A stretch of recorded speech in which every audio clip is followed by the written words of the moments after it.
All right, I want to welcome everybody to another RELC lunchtime chat. Man, I'm kind of excited about this one for a multitude of reasons, and I'll try to explain as I give Dr. Perrone an introduction that I think will be a slightly different from how I usually introduce people. So today's show title is an acknowledgement of debt at the request of the master. Uh, how I met Dr. Perrone is how I came up with the title. And I did that literally, I don't know, maybe 10 minutes or 15 minutes after meeting her, and I forgot. I just made a note because I said I'm going to try to catch up with her and maybe get her to come in to do a lunchtime chat. And good fortune visited me and I sent out an email over the summer. And, if you don't know, you now you do. When you're a professor of some type or you're an educator of some type, your summers are pretty valuable. So might be a slow response, but I put it out there and I said, I know I probably missed her. I'm ending my semester, she's ending hers, and et cetera, et cetera. But she did respond and we were able to get together. And I said, I think I have a title already. And I did, because like I said, came up with it like really quickly. Um, so Dr. Perrone is associate professor of history at UC Santa Barbara. So she is on a different time frame than we actually existing on this East Coast. But she's made time for us, and I'm grateful. She focuses on 19th century U.S. history, slave law, and Civil War and Reconstruction era things. That's my introduction. So how I met her. I was at the Southern Conference. What was that, November or October of last year? Um, and man, it's a lot of things going on at these conferences. There are rooms that are dealing with a lot of heavy content. And in this case, I'm a historian. She's a historian. Uh, the Southern is generally skews pretty white, which is okay. I'm looking for content and what's going on in these spaces and what's being highlighted and how it's being highlighted. And I ask questions and kind of developed a reputation over the 2 days I was there of asking questions. Um, and I just was bouncing around because there's so much going on, and I find myself in this space where they're talking about uh, reparations. And I caught the last few minutes of Dr. Perrone's presentation. I was like, oh, okay.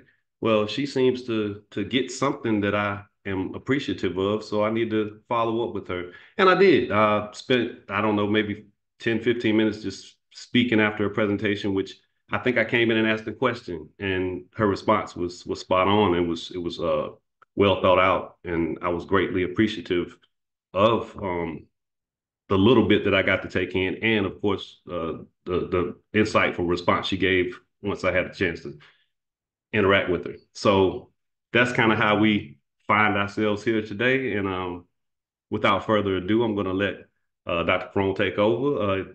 Her presentation should give you an understanding of why the title I came up with almost immediately is one that fits. So, Dr. Perrone, please take it away. Thank you so much, and thank you for inviting me and coming up and chatting with me at the Southern. The Southern is a unique conference for sure. And it's always hard for me to get to because I am on the West Coast and it's never on the West Coast.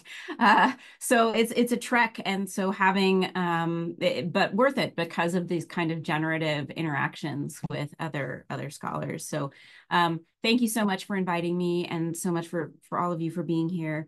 I am a historian of slavery and abolition in North America, and I specialize in 19th century history, as you just heard. And I'm particularly interested in the transition from slavery to freedom. And I largely approach the era through the lens of legal history because I'm drawn to the way that legal and political structures shape everyday lives of people, and more importantly, the prospect for abolition. And I say prospects for abolition because I don't believe abolition has yet to occur in the United States. That isn't to say that I believe that antebellum chattel slavery remains intact. Rather, I mean that the legacies of slavery have never been fully addressed in this country or anywhere, really. So to me, there's a difference between emancipation and abolition, and I don't use those two words in the same way. To me, emancipation means the end of the property relationship between an enslaved person and an enslaver. That's a legal kind of arrangement, artificial though it may be, supported in law for generations in the United States prior to 1865. But abolition is a different thing. It is the longer process of dismantling everything related to slavery, the racism it engendered, the inequality it presupposed, and the legal and political structures that permitted its existence in the first place. And I'm really drawing on W.E.B. Du Bois here when I make that distinction. In Black Reconstruction, he is working in a sort of similar register. Abolition is much more difficult to achieve than emancipation, though emancipation was certainly hard enough and cost the lives of millions of Americans, by which I mean those who died on the battlefields of the Civil War, but also those who lost their lives as a consequence of being enslaved. And we've yet to make it to what an abolitionist would say is a point of liberation, where African Americans, or anyone for that matter, can say we are free of the lingering effects of New World slavery.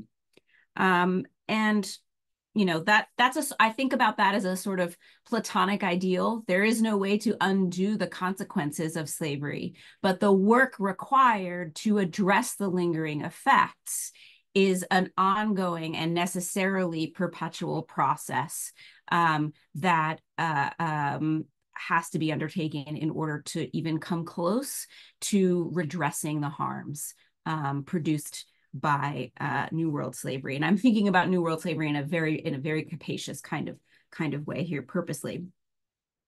So I really worked and developed the distinction between emancipation and abolition in my first book.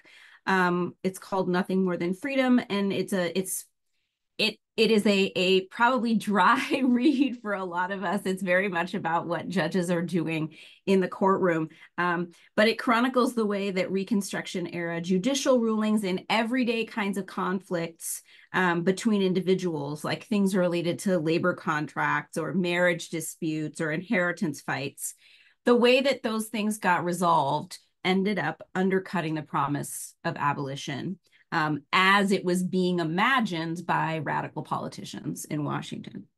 So I found that despite major constitutional changes, 13th, 14th, 15th Amendments, judges were reluctant to challenge or even acknowledge that a large portion of US law developed to accommodate and facilitate slavery, or even acknowledge that a large portion of US, or that US legal mechanisms had supported slavery's existence, right? Slavery was profitable because contract law made it easy to use human beings as a commodity, and it made people really rich. So these areas of law that did not officially or technically exist because of slavery nevertheless became foundational to making slavery profitable and making slavery's capitalism, as some historians would call it, function in the way that it did. So, for example, there were thousands of contracts for the sale or hire of enslaved people that were still outstanding after emancipation. So, two people had agreed to a sale, right? Somebody wanted to buy an enslaved person. Maybe that happened before the Civil War. Maybe it happened during the Civil War, and agreed to some price. And the person who agreed to pay was paying in installments. And emancipation happened, but they hadn't finished paying those installments. So the question before these courts was, well, do you have to keep paying? And this seems like a very silly question to us now. Well, like, of course not, right? Like, slavery's over. Why would you still uphold these contracts? But at the time, this was a really significant question, and people who were owed money wanted their money. So even though the enslaved person was no longer enslaved, these contracts were in fact upheld. They had to be, that money was continuing to change hands for enslaved people after slavery was ostensibly over, is the point that I think is really the key takeaway. Rather than invalidate these contracts as instruments of slavery, a bare majority of judges decided that they had to be upheld, that debtors would have to continue paying for enslaved people who were no longer enslaved. Money for people continued to enrich some white Southerners. And that's not abolition. That's not removing slavery. That's not rebuilding something else in its place. That is simply allowing a continuation of part of slavery to go on. And there were people in the 1860s who knew that well enough. Ultimately, those who saw this as a problem lost out to those who refused to recognize that agreements for people should have been invalidated by the 13th Amendment, which was supposed to end slavery, not just enslavement. So as I wrote the book, I thought constantly about the implications of my findings. So slavery is still embedded in US law in places that don't necessarily lead, obviously, to the conclusion that slavery is there at all. The legal architecture of the nation, in other words, is still intertwined with slavery in ways that are really, really difficult to see. So now what? Okay, I'm pointing to these places in American law where I can say, here's where it is. So, but what do we do about that? So this is the question that ultimately led me to reparations as a concept. So obviously working to remove the legal legacies from, or the legacies of slavery from law is important, but I increasingly believe that there has to be some consequence for the fact that they weren't removed when they were supposed to be, right? That they were allowed to stay for generations after the Civil War. That is, the radical promise of Reconstruction was made in law in the shape of civil rights laws and in terms of constitutional amendments, and that promise was not made good on. So then what's the price of the failure to abolish slavery during Reconstruction? As a matter of legal concept, when someone is harmed, perhaps by someone failing to do something they promised to do, the injured party is entitled to damages. That's a sort of basic premise of American tort law. You can be compensated for harm, in other words, that's been done to you. And the sort of theoretical idea behind this is, rather than engage in some kind of violence, you've been aggrieved, there's a dispute, and rather than engage in violence between individuals, you can appeal to the law for satisfaction and have your harm redressed. But what if that harm is perpetrated by the nation itself, right? So you see where I'm going here. The harm has to be repaired. The debt is still there. The harm has still occurred. What are you going to do with it? So asking any question about reparations in the United States, I'm just very bluntly, this is like opening Pandora's box. You very quickly find yourself in a strange space occupied by activists, by intellectuals, by scholars, by community organizers, all with a variety of different opinions and ideas for, say, how reparations should be paid, to whom they should be paid, how you're going to come up with the money to do it, what the baseline is for determining any of these things. And then there are the people on the other side who have just as many answers to why they shouldn't happen, how it's not affordable, how this is something that we really could never do. I disagree that they're not possible and that it can't happen. That I think has been demonstrated by plenty of scholars. It's simply not true. And I recommend, there's a New York Times article actually recently, and I will send it to you, Felton, that is from a former Clinton administration official who talks about, it's like, oh, if you want to do this, you just do it. The government does these sorts of things all the time. We give money away all the time. This is not, an impossible thing to consider, or even really outside of the realm of possibility, which is truly one of the best arguments I have ever heard. She's at Harvard and she's working with another scholar there, and their work is really great. So I'm sitting here grappling with the enormity of what reparations might mean, and I realized that the scope of the problem actually doesn't matter. It doesn't change the moral obligation to repair the harm. And when you're a legal historian, those things are just a little bit more cut and dry, I think, because we're sort of well versed in thinking about something bad has happened. You can go to law to have that repaired. That is a basic tenet of American law. I also knew that there were historical calls for reparations. Callie House's efforts in particular after the Civil War are really notable. And then I started thinking also about material I hadn't used in my book, which was a collection of lawsuits brought by freed people to obtain the bequests left to them by their enslavers.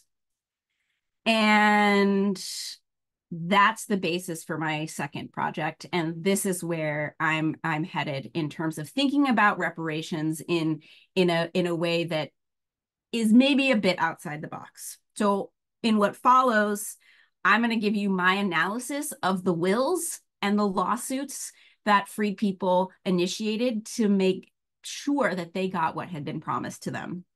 And I'm going to start actually with a case from North Carolina, from Northampton County. So on June 13th, 1864, Holiday Haley, an enslaver, died. And in 1857, he had written a will, and he had provided for the manumission of some of his enslaved people. And the will stipulated that they were to receive half the tract I now live on that would go to them and their heirs forever, including the buildings, and a sum of $700 each. And when those persons who were named in the will, Alfred, Octavius, Jackson, Louisa, and Paul, requested their legacies from the estate's executor after Holiday Haley had died, and this is a relative, William Haley, refused to grant them, refused to give them what had been promised. As Holiday Haley's next of kin, William sought to keep that estate intact for the benefit of the white man's relatives. And he made an argument that will sound offensive. His argument was that the people who had come to claim these bequests were not persons in esse, which meant in legal terms, they didn't exist as legal persons. So therefore they weren't entitled to inherit. You couldn't bequeath something to an enslaved person because an enslaved person lacked the capacity to own property and therefore could not inherit it. But the case was decided in 1867. After emancipation, there no longer existed that legal barrier that would have prevented freed people from inheriting. And the Chief Justice of the North Carolina Supreme Court, a man named Richmond Pearson, who's a weird guy, said that the paramount intention to make ample provision for these slaves, if liberated, no matter how, and to give them a fair start in the world is clear. There was nothing to show that the legacies were at all to depend on the manner in which their emancipation was effected. And it really stood out to me, the language here, to give them a fair start in the world. That was something that really tipped me off to thinking about these cases in a different way. So it turns out that this is one of about 19 cases that I have, and my chronology here is all after emancipation takes place. And and they're all coming from the highest levels of appeals courts in states that had slavery in 1865, or up to 1865. So this is the beginning of what I hope will be a much bigger project where I move back in time and into other states. But for now, I have these 19 suits that made it all the way up to their highest state Supreme Court, where Black Americans mostly successfully sued the families of their former enslavers for a variety of things, including land, money, control of entire estates, whatever they knew had been promised to them. And we know that this sort of practice existed, that enslavers chose to manumit some enslaved people, and they might give them something in their wills. And traditionally, historians talk about this as an extension of paternalism, that this is the sort of benevolent, generous enslaver, a term I use loosely here, that is doing something, but really it's shoring up the status of the slave owner, right? That he has so much wealth and he's such a wonderful gentleman that he's able to do this and does this. It's actually proof to me of the perverse nature of slavery, proof of power and domination, and the reflections of a certain kind of cultural attitude about enslavers in a particular moment, character and honor, indications of wealth and social standings. Haley versus Haley, though, and many of these other, of some of these cases, actually it's a minority, but still, we learned that Holiday Haley was the father of the enslaved people he liberated. This makes things even more complicated because white Southerners, well, white Americans in general, are really, really nervous about mixed race families because without the prescriptions of slavery, mixed race children might inherit the wealth of white people. And this freaks everybody out to degrees that truly there are cases about interracial marriage and interracial children that literally make my skin crawl. They're truly horrific in the language used, and Southerners in particular work really hard to craft a law against what they would call miscegenation. That is a post-Civil War invention. Really, that kind of concern comes because these white people do not want it to be possible for wealth that had been in the hands of white people to move into Black or mixed race families. One legal historian calls this the problem of heritable blood. So then you get to this sort of weird place where all of these different assessments of these wills are perfectly reasonable and perfectly valid. And this is where I sort of like to remind my students that sometimes many things can be true at the same time. That these wills are expressions of paternalism. There is an element in some of them where we see this question about interracial families enter the debate. But I also think these are fundamentally about reparations. And that is something that other people are not saying. And I am making an argument, this is an early iteration of a case for reparations, and that enslavers themselves, along with the formerly enslaved people who sue to get them, are making an implicit case for reparations, right? And that what happens if we have an example of enslavers making the case of undermining the sort of conceit of slavery to begin with, that this is a good, positive, general for the general welfare of society, right? In all of the suits I have, Black Americans insisted on the transfer of promised resources from the estates of white former enslavers to their newly established households at the expense of other white inheritors. And by doing that, I further argue, they are helped giving the wills reparatory meaning. They marshaled their collective knowledge of the American legal system, exercised their new legal rights, and fought against racist white Southerners to demand what they knew was owed to them. And more often than not, they won. And in victory, many of them acquired their proverbial and similarly promised 40 acres, not from the federal government, but from the enslavers who once owned them. So I found a couple of patterns in these suits.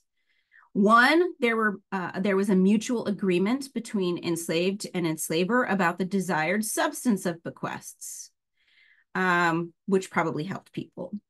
So the second piece is that even though states were trying to prevent manumission, so freedom through wills, enslavers kept doing it. And they kept bequeathing really significant assets to enslaved people. So even though the state governments are trying to prevent this from happening, people are doing it anyway. They had what we might call a willingness to pay. And in ruling in favor of freed people and thus against white Southerners trying to invalidate the legacies, the judges in these suits claimed that upon freedom, the bequests not only could be paid, they had to be paid. So I'm going to start now with the agreement about what forms the bequests should take, which gets to the question of, well, what should reparations look like? It's speaking directly to that contemporary question of, well, what should reparations be? And this is a really contentious issue today, not a contentious issue in my archive. What I find is that there are four key things in addition to freedom that came up in these wills over and over. Property, land, money, education, and when needed, additional cost for the transportation out of a slave state and into free territories, because some of these states did not allow manumission, so that there would not be a free Black population that would form in those states, because surely they would create a risk of rebellion. So this was a common thing. So the last became irrelevant after emancipation. You don't need to move anywhere. But the others certainly did not. And land and money were bequeathed more often than funds for education, and I would say had the greatest effect on many free people's lives. Because land in the 19th century would provide the security necessary to maintain one's liberty by ensuring that you didn't need to depend on anyone else for the basic necessities of life. You could make your own living on a homestead by producing agricultural commodities, which would have varied by location, but it would have been, you would ostensibly be able to support your family on your own, not for wages, but through your own labor. And free people quickly learned that wages could be manipulated by white planters in a different kind of arrangement. We know about the contracts, the unfair contracts that were being signed during the early years of Reconstruction, for example. And freed people knew that property would provide the means to live lives that reflected their own hopes and dreams. Free people said from the get-go, they wanted to have land and live independently. This was the conversation that Black religious leaders had with General Sherman. They said, it has to be land, that we want to be able to till this soil ourselves and provide for ourselves. This was the basis of the 40 acres and a mule promise. Money that could be used to buy land or other things was arguably just as good. For instance, the formerly enslaved people of Thomas Todd sued the estate's administrator for the money that had been promised to them.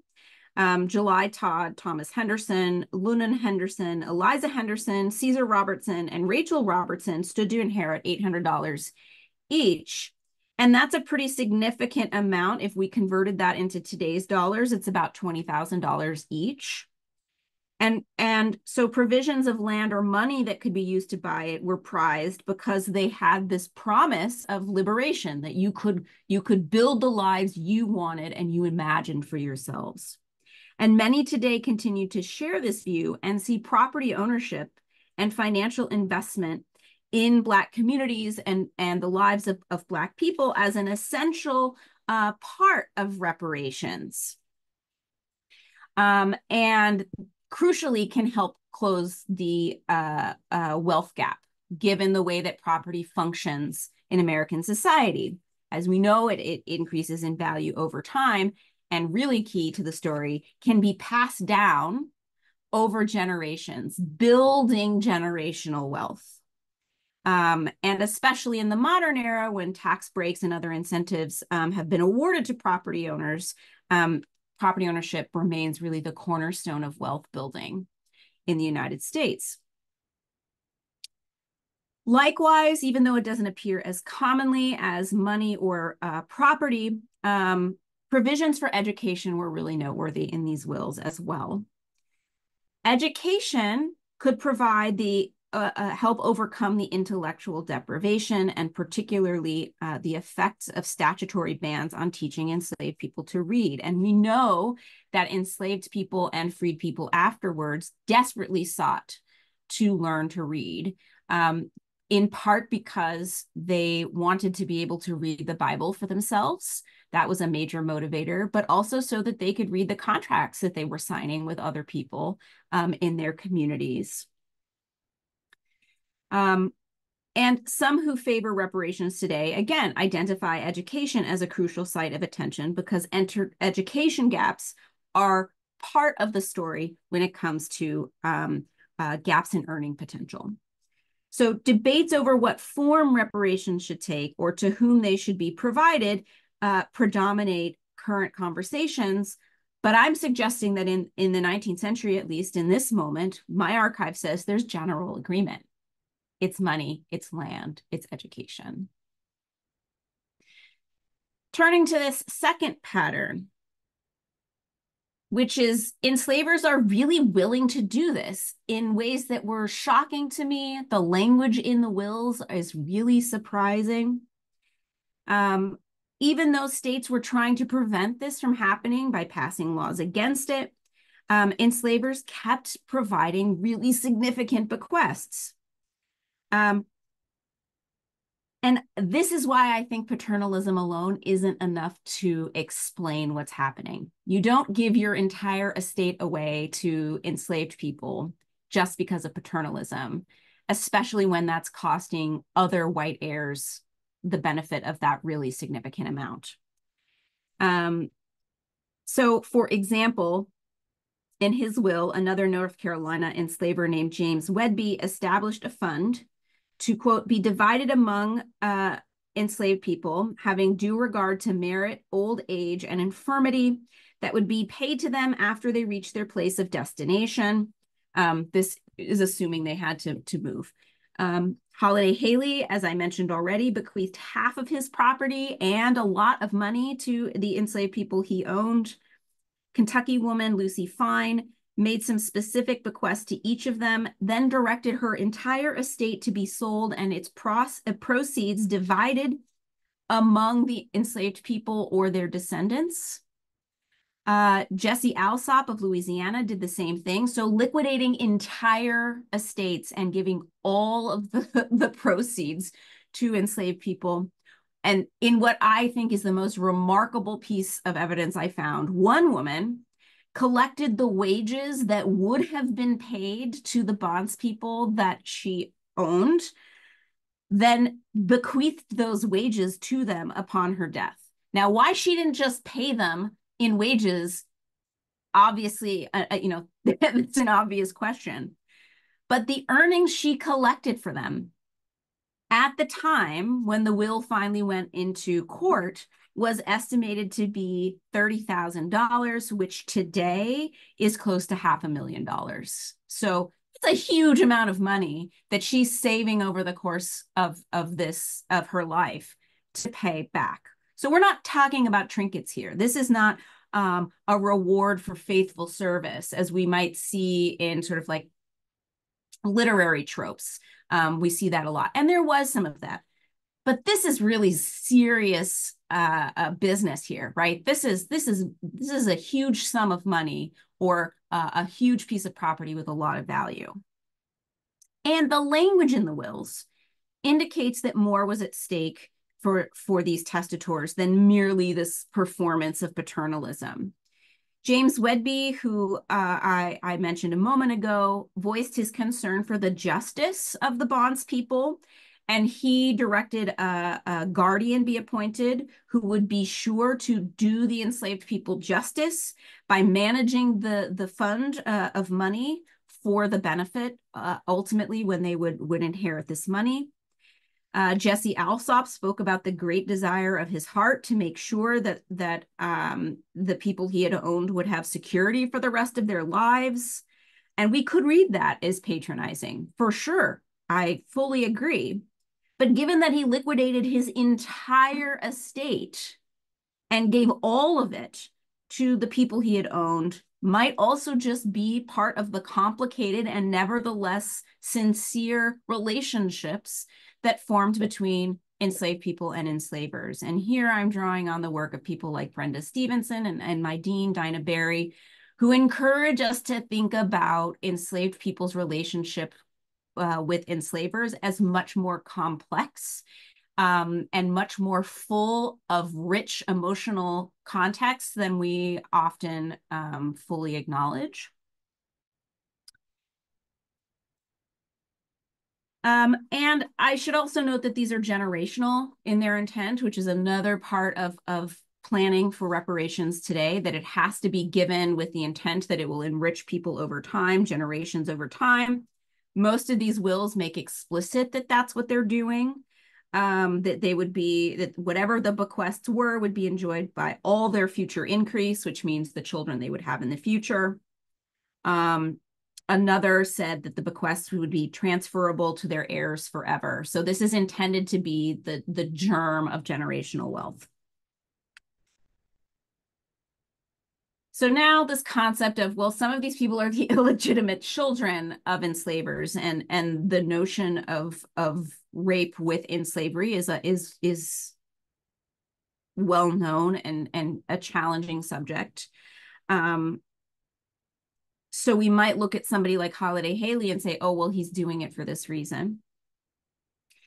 But my case study suggests that wills bequeathed valuable items to unrelated people more often than they did bequeath to those where I can determine there's some kind of familial connection, which maybe suggests that there's a moral duty and accountability for the effects of enslavement that go beyond a potential blood relationship. And I want to be clear here that none of this absolves any enslaver for their sins. Every one of the people whose wills I looked at participated in slavery, held people as property, and their wills did nothing to bring about the end of slavery at all. Still, attributing their sentiments in their wills to paternalism alone, I think, is obscuring their complexity and preventing us from recognizing that some enslavers assumed the need for and actually provided a form of reparations that offered financial restitution and, in some instances, recognition of slavery's harms. Again, as I remind my students, many things can be true at the same time. These people were enslavers and also believed in compensation. Their actions can be read as paternalistic and also reparatory.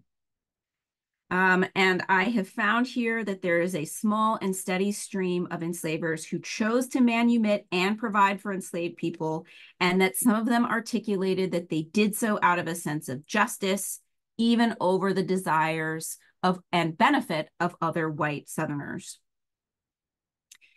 If nothing else, the very idea that you would give something to enslaved people serve as a sort of confession that reparation would be due, even though it deprived others of a legacy.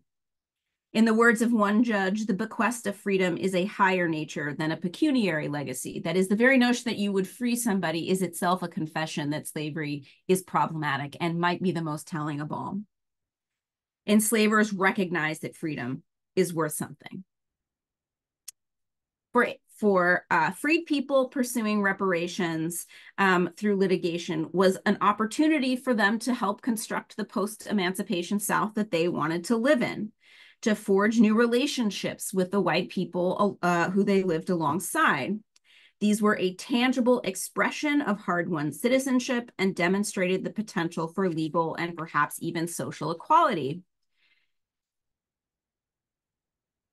It's a really big deal to enter freedom with something more than most enslaved people did, with the means to provide for yourself and your family. And I think the most remarkable part of my archive are the lawyers' briefs that were making the cases for Black litigants' claims to receive their inheritance. And there's a lot of dry legal jargon. They demanded their legacies. They apply and request this state's administrator to come and fair and just account. But you can also see the pluck, the grit, and tenacity of freed people who directed their attorneys' strategies and knew this had been promised to them, which suggests there's a general understanding that these wills were written and might have had some kind of collective conversation that led to them being written in the first place. And freed people understood the value and embraced the political power that they had in that moment to get these bequests, because there are plenty of suits before slavery where enslaved people are suing for these things and they're losing, or they're largely about, they get categorized as sort of freedom suits. But this is a moment where we can sort of see something happening that's different because of emancipation. And in the words of legal scholar Roy Brooks, what's really fascinating here is they're spreading the cost of slavery directly to those who benefited most from these prior systems of racial subordination. They're literally, formerly enslaved people are literally making the families of their enslavers pay for their freedom. But again, all this is just a moment, and very few freed people received reparations in this way, which isn't to diminish the achievement.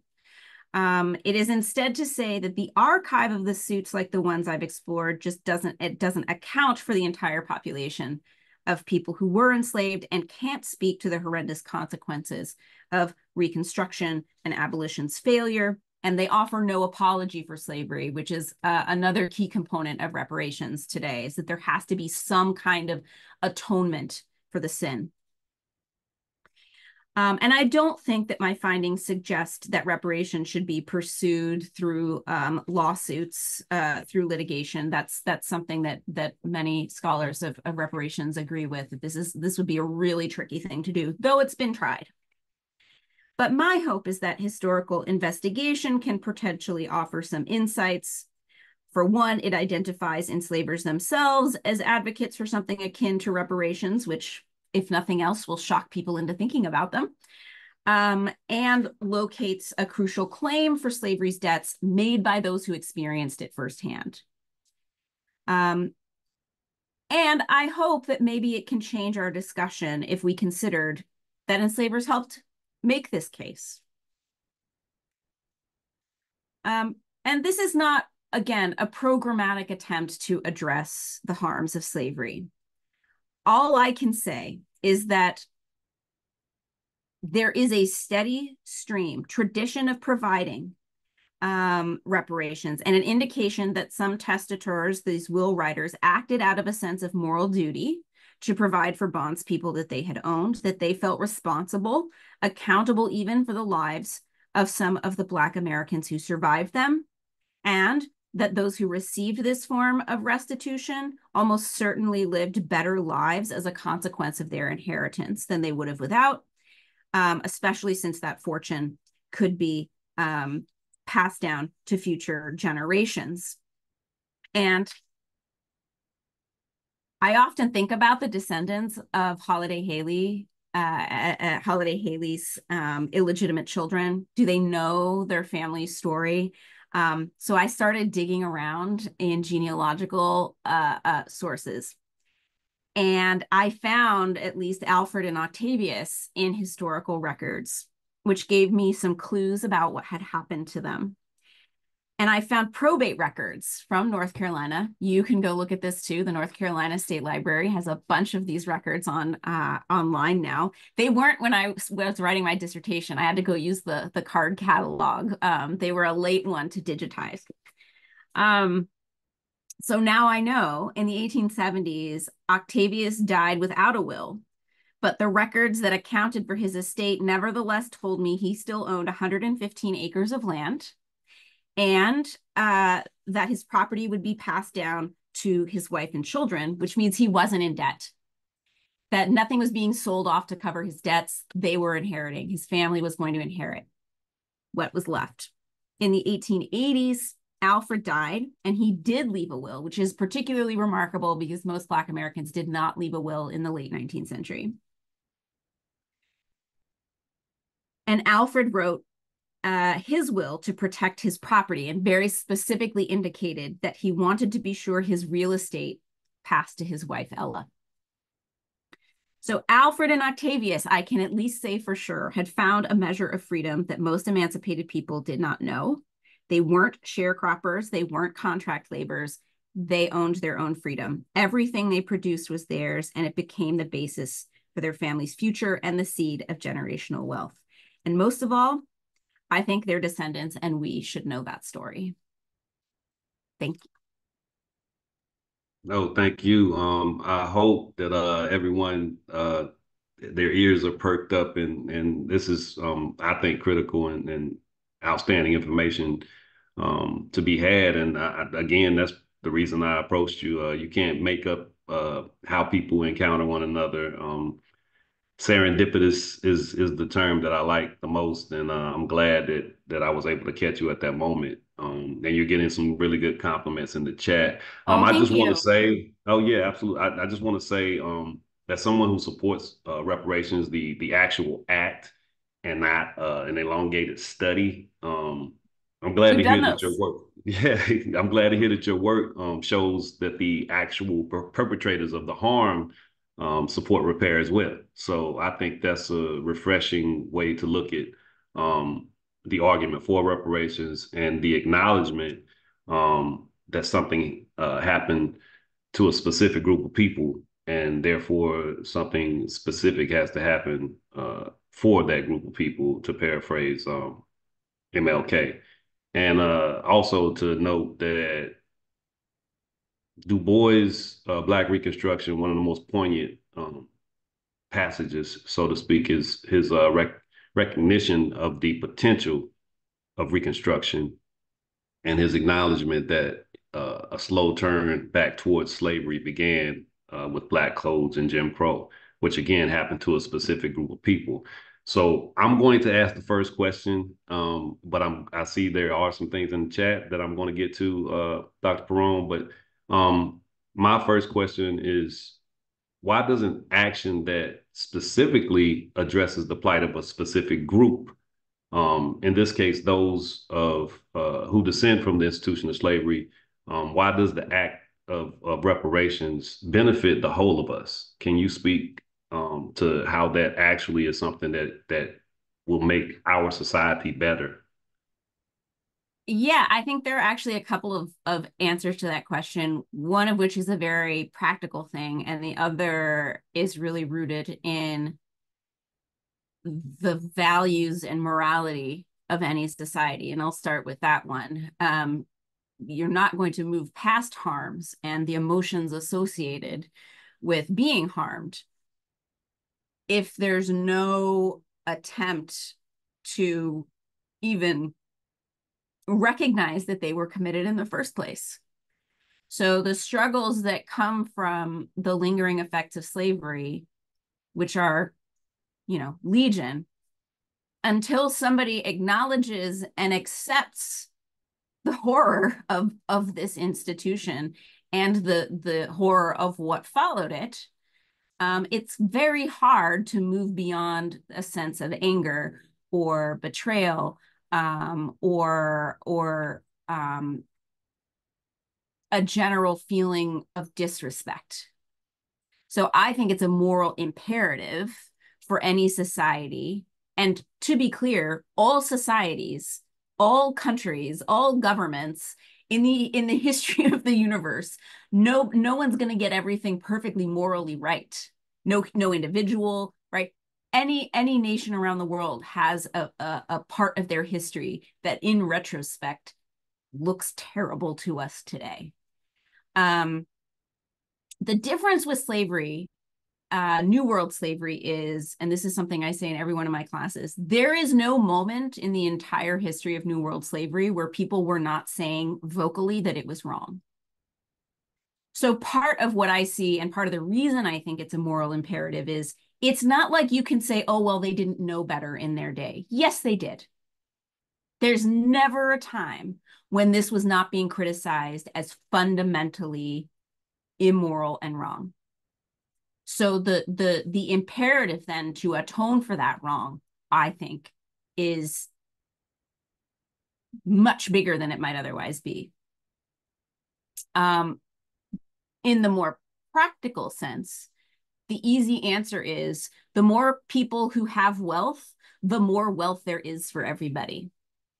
The more people who are homeowners and own property of significant value, the more taxes they're paying, the more their school districts are getting, the more money is going into state coffers for other things, the more they're buying things at local businesses. I mean, the thing about capitalism is it needs cash. And the more cash that's in it, the more cash everyone else gets out of it. It's a kind of basic economy, economic principle, that we know is true. So by depriving populations of people from amassing wealth, I have described this as this is cutting off your nose to spite your face, right? So why does the South look the way it looks after the Civil War? Why does it remain in a depressed economic position? Why is it that disproportionately our tax dollars go to states of the former Confederacy, right? And that's just statistically true. Because you're not investing in the people who live there. So it's not just a moral imperative, it's just an economic necessity if you want to build wealth for everybody. And letting racism stand in the way of that, to me, is just the height of stupidity. And it's insanity. It's insanity. Yeah, we're definitely costing ourselves something. I think it was an article maybe last year that came out, or maybe the year before, that was saying it was like $14 trillion lost in the economy, maybe even more than that, just out of how oppressed and suppressed Black Americans have been since This the is institution of also the slavery. same argument I would make for why rates of incarceration are harmful. You're taking Hmm. people out of the economy. You're Absolutely. taking people out of being productive members of society. This is just bad for everybody. And yet, I can say this because the debates just happened, and I'm actually working on something that I'll get to highlight this in. There's so little energy to speak specifically to the plight of Black Americans. It's appalling, and it seems to be an agreement on both sides because they were willing to just leap over that opportunity to elevate and highlight specific group. And they seem like they held hands for that moment. That was kind of cringy to me. I'm going to read a question from the chat, and I think it's a good one. So, Latasha asks, she said, all presidents except one, and 100 U.S. leaders are related to slave owners based on a Reuters article. Similarly, many have been legacy students at Harvard, Yale, and Brown University. Has anyone considered tracing wealth through evidence such as Thomas Walter Pear's plantation journals used for tracking the inventory of slaves and production? Is that something that you are aware of anything about? Um, so one of the things that I'm interested in doing actually is building a database of wills that bequeath money to enslaved people and tracing that money. I want to see where that money goes. I also want to find out what happens to the land and money that is bequeathed to see if we have a very potentially unthinkable thing where reparations were paid and stolen back. So I can say for sure that there are lots of ways that you can trace this wealth that go in both directions. So one, I'm interested in tracing the wealth out of the hands of enslavers and into the hands of formerly enslaved people.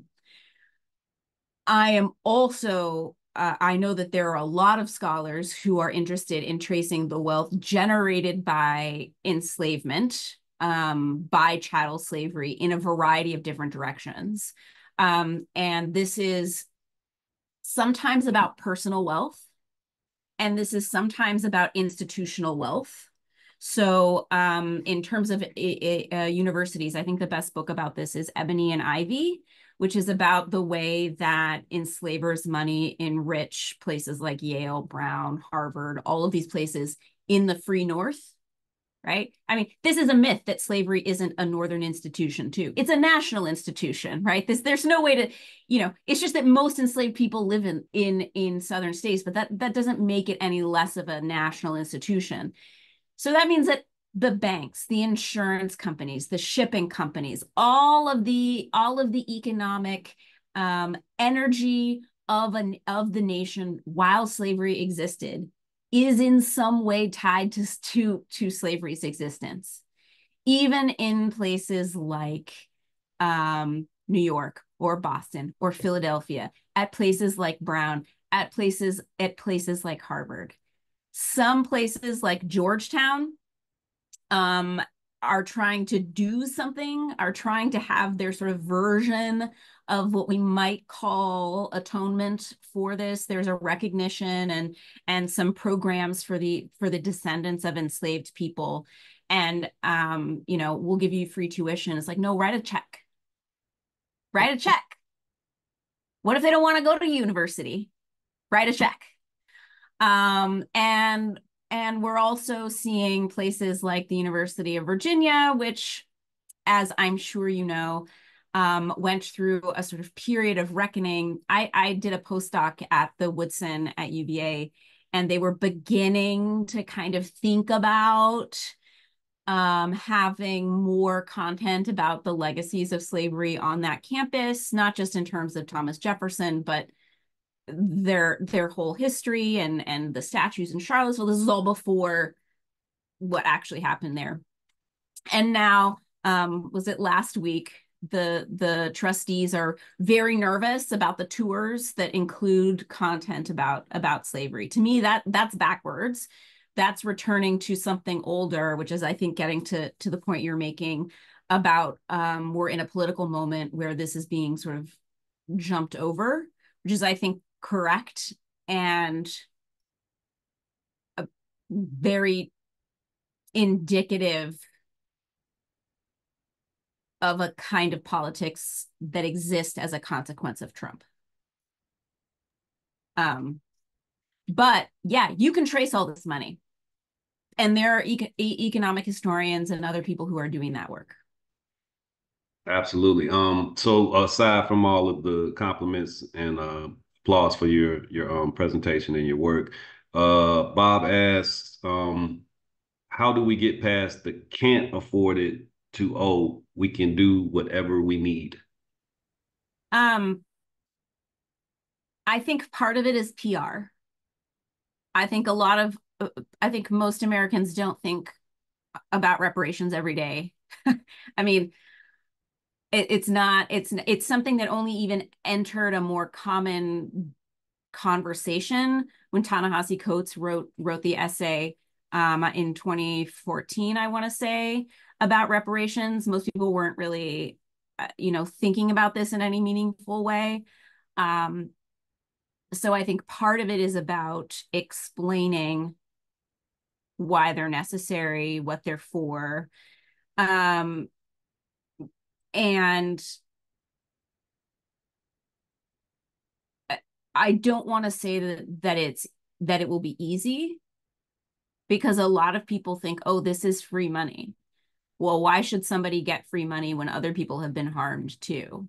It's like, well, yeah, and other people that have been harmed get money, you know.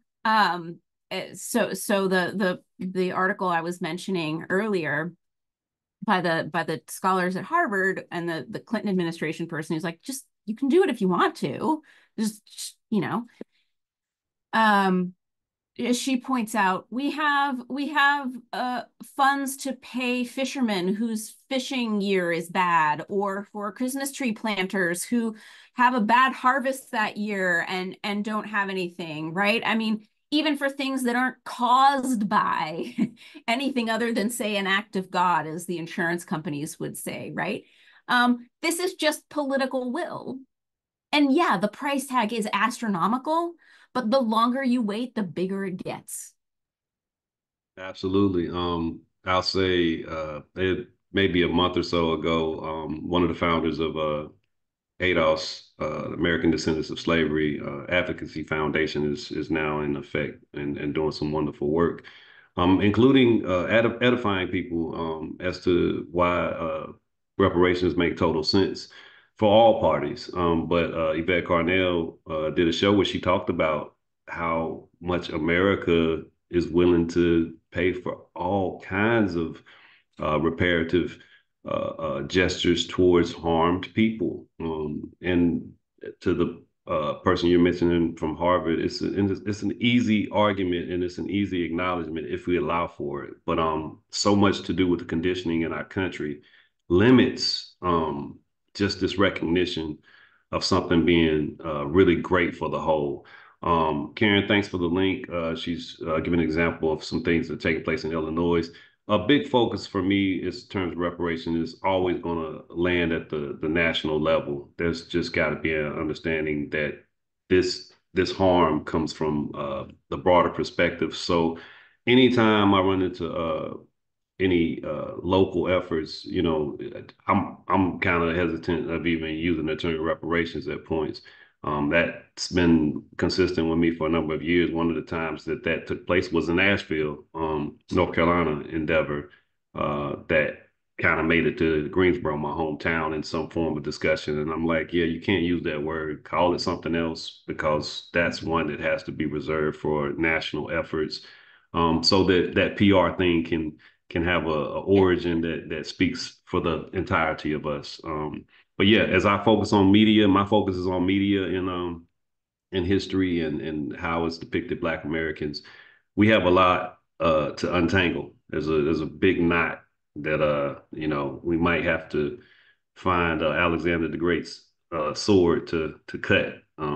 So yeah, I'm grateful, and again, you have some really good celebratory comments and energies towards supporting this work and the ideas behind it.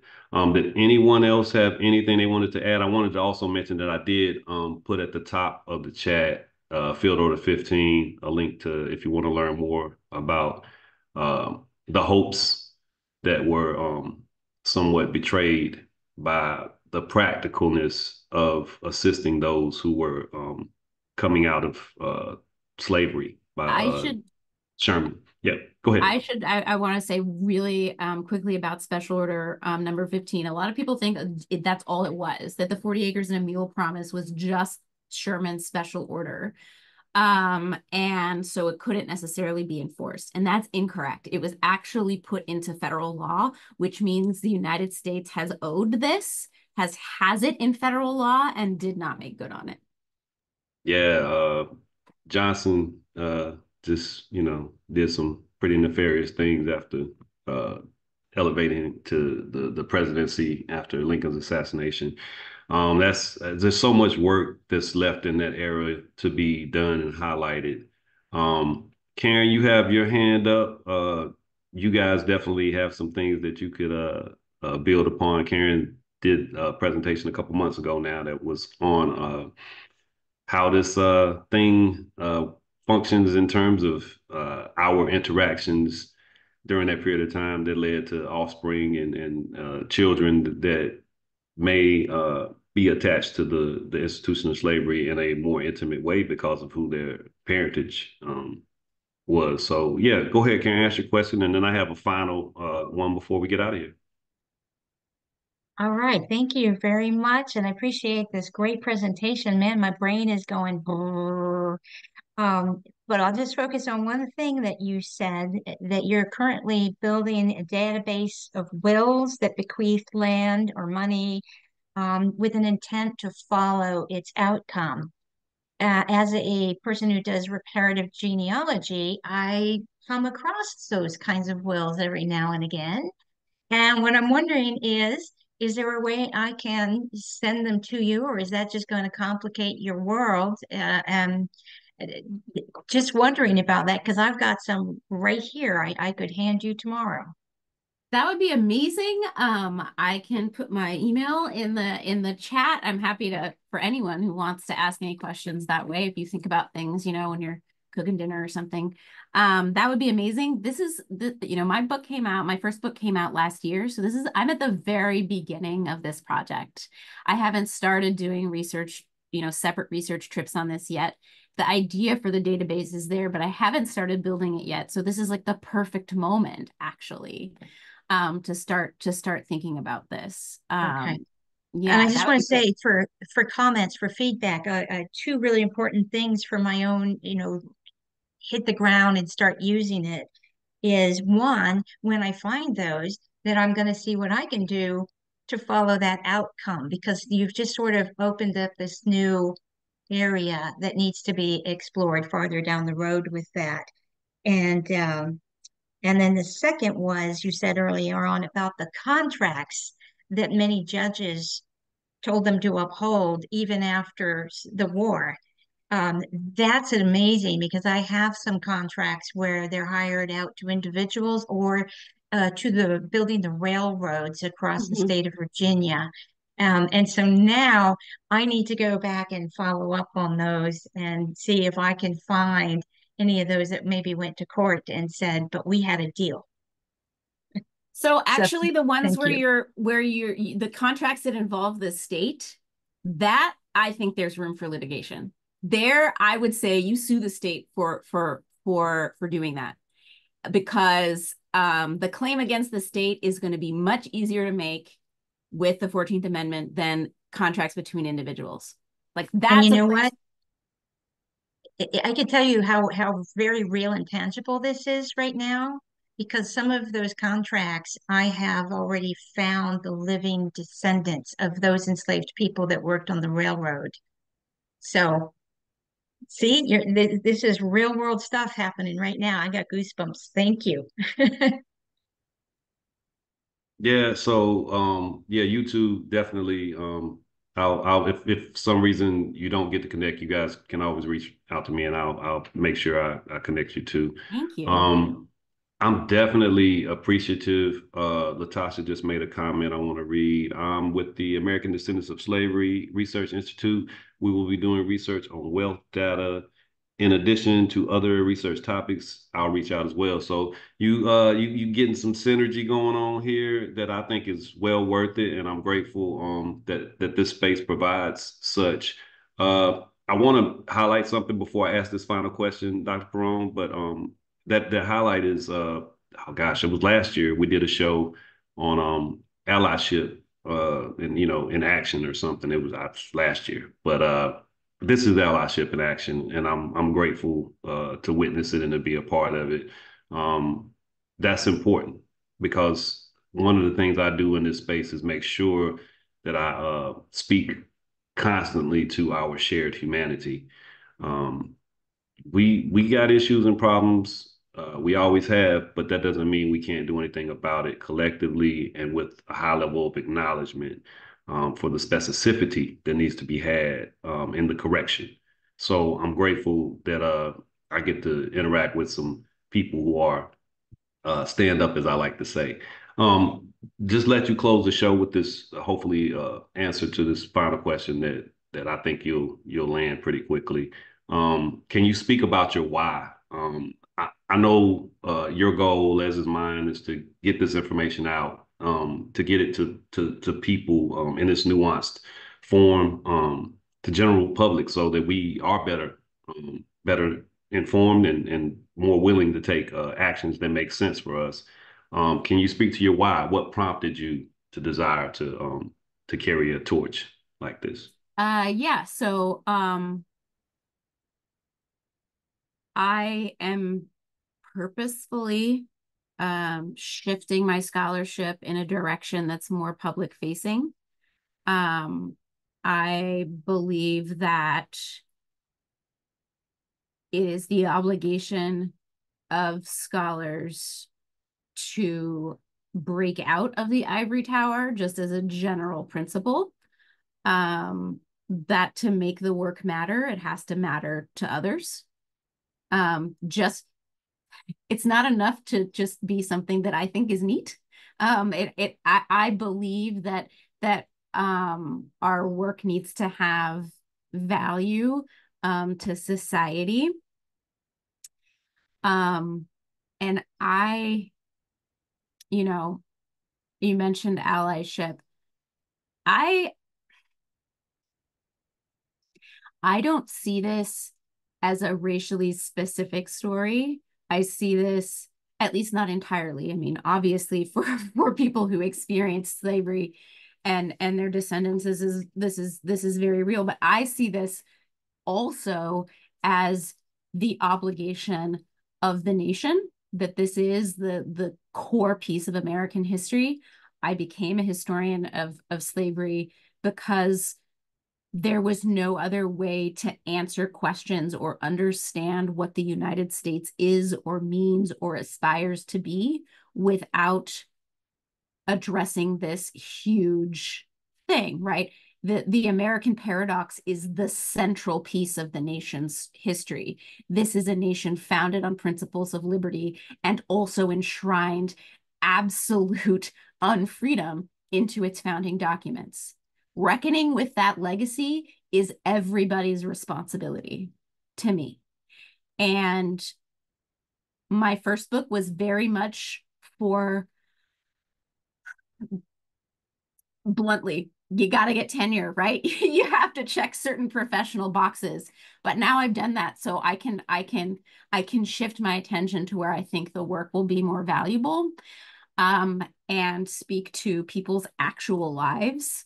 And one of the things that happens when you get these legal records is you start seeing people's lives. And I was so drawn into the personal sagas of some of the court transcripts and things like this, and wondering, gosh, do do the mixed race children of that formerly enslaved mother in Louisiana, who probably live as white people now, have any idea that their formerly enslaved mother went to court to get all of this stuff, to get all of this wealth to preserve it for them? Do they know that she married her enslaver and built a free life in Shreveport? I mean, these are the sorts of questions that I think are so interesting, in part because I don't think people have a sense of connection to slavery. They have no sense that this is still real. This is still reverberating. And to me, making the legacies of slavery real in people's lives and people's minds will help us move to a place, even if only a tiny, tiny, tiny bit, of understanding why it's worth doing something about that. Agreed. Well said. I'm grateful. I just want to say really quickly, and Rob, this is not to throw you out there, but Rob, who was a member of our leadership council, he spoke about Demetrius Ponder's presentation being something kind of more relatable because it's more present. Demetrius spoke on banking and some of the practices that you have to overcome in that sphere. But yeah, Rob, this is the things. These are the things that connect to the present day as well, and this is why I'm so emphatic about highlighting that L in the racial equity learning community. Uh, but I did want to leave that out there, and I'm thankful to have shared the time with you guys. Rob, did you want to say something? I saw you on mic, and it's okay if you do. Got a moment? Go ahead. No, I'm just agreeing with you. This is a great presentation. Grateful, man. Glad you could make it. Glad so many of you could join.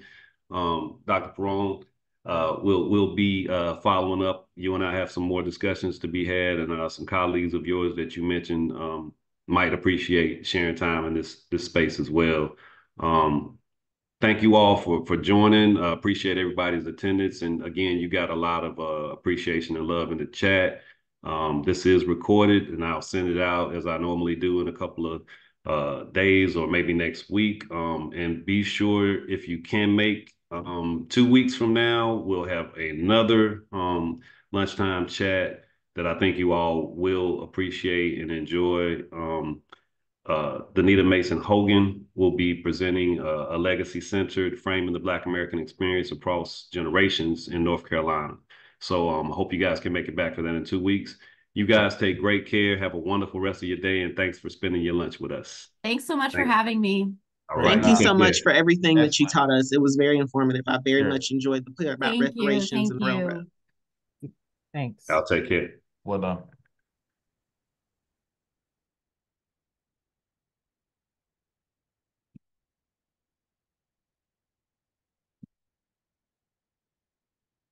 Wow. Yep. That was so good.